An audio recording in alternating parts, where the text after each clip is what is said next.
Japan will today begin the process of releasing more than 1 million tonnes of treated radioactive water into the ocean.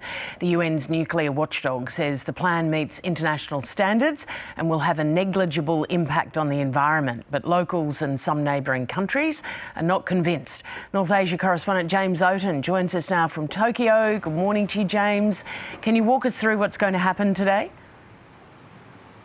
Well, today really is the day. Years of this massive cleanup that's been underway at the Fukushima nuclear power plant, and today they're going to finally start releasing this wastewater that's been on the site into the Pacific Ocean. Now, this wastewater has been generated by pumping water into destroyed nuclear reactors. Remember, in 2011, a massive tsunami hit the plant and destroyed 3 nuclear reactors, and so a lot of water has been needed to keep them cool. About 1.4 million tonnes of the stuff now is sitting in huge tanks, and the plant's operators say they're running out of room. They need to make some room to get to the next phase of the operation, which is actually removing the debris here.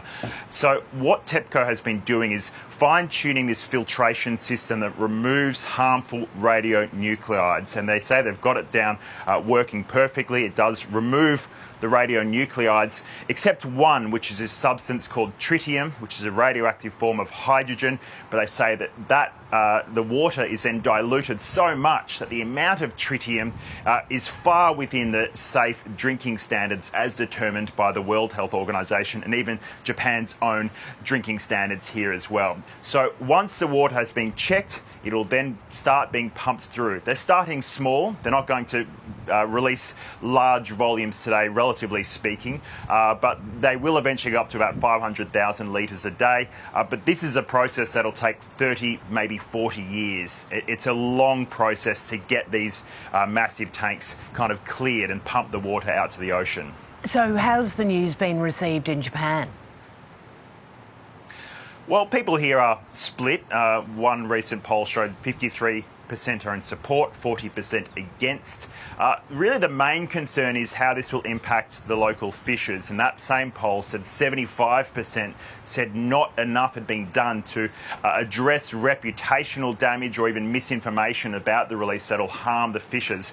The Prime Minister, Fumio Kishida, has said that he'll take personal responsibility in trying to meet their needs, and a lot of money is being spent to try and mitigate the damage here. But really that's the kind of the primary concern. Even the Fishers Association here, the peak industry here, has said that it's not the science per se that they're worried about, it's the reputational damage. We have had food bans put in place from China. For instance, South Korea has kept their food bans in place.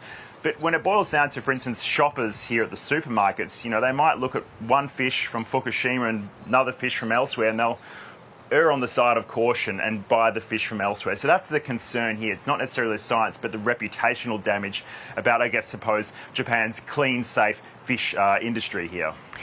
So the political activists have complained to the UN Human Rights Committee. Why have they done that? Well, this is an activist in the Pacific. Now, we do have mixed views in the Pacific, but this is a civil rights group called the Pacific Network on Globalisation. This is really a last-ditch effort to try and get Japan to stop. It's not going to work really, because it's starting today at about 1 o'clock local time, 2 o'clock Sydney time there. So it's really a last-ditch effort to address some of the concerns from people in the Pacific who obviously have a long history of activism against kind of anything related to nuclear waste or nuclear experimentation. So there are concerns throughout the Pacific. But in terms of the actual leaders of the countries, there's mixed views again. Fiji and Papua New Guinea have expressed support in the past. The Cook Islands Prime Minister and Chair of the Pacific Islands Forum has said that he's, still trying to kind of get a unified response. Might not be possible, but he said he agrees it is within international norms. But on the flip side, we've got China, for instance, being very aggressive in trying to campaign against this. We do have to keep in mind, though, political tensions here in the region, and some scientists are on the record really kind of dismissing China's claims as purely political. And I don't think Japan will be stressing too much about what China's saying.